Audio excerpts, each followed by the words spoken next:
Alrighty. Okay, so we're here today with Zach, and we're gonna go over the squat, the basic squat.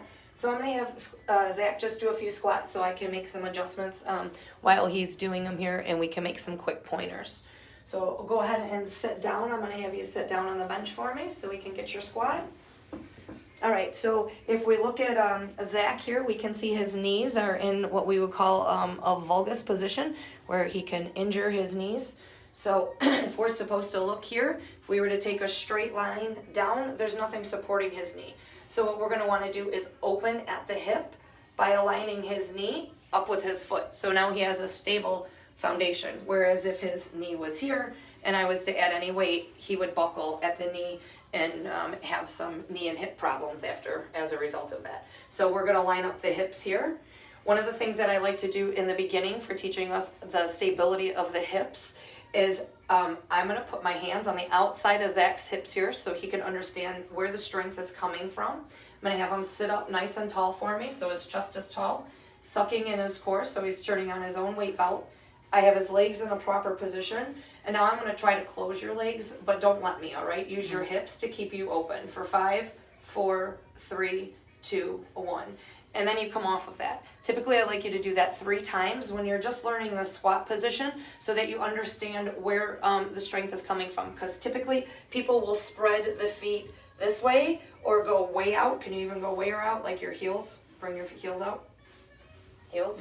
Heels. Like way out like that. And then they get into a position where here, they'll start feeling, that squat where the knees are going in like that. So let's reset you up and have you just do a couple squats. So the feet, I like the feet a little bit wider than the shoulders so we make room for the glutes. Toes can be turned out a little bit if you feel like you need to, but we really want to try to generate the rotation from the hip rather than rotating the foot. So we got his knees in a strong position with the hip, and we're going to go ahead and bring your hands out in front of you just so that we're keeping a tall chest, and go ahead and stand up for me. And then go back down. And what we want to do when we're doing these squats is we don't want to rock back. I don't want you to get that rock and then that jump into it. I want you to stay nice and tall, and then as we're standing, push through the ground. Can you start to stand?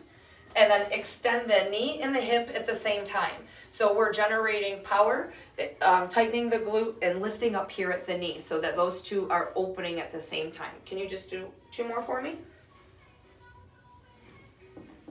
All right, so he had an excessive lean forward. So basically he hinged his hip and then tried to find the seat. So I like to speak of a hinge going east and west. We like to call that a good morning. So you can think about the horizon. When we're squatting, you want to go north and south. You want to take that hip straight down for me. Maybe a little bit back, but we want to open the hips to be able to generate that position. So can you come up again for me?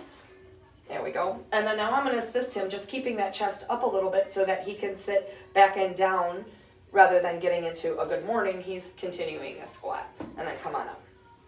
All right. And rest.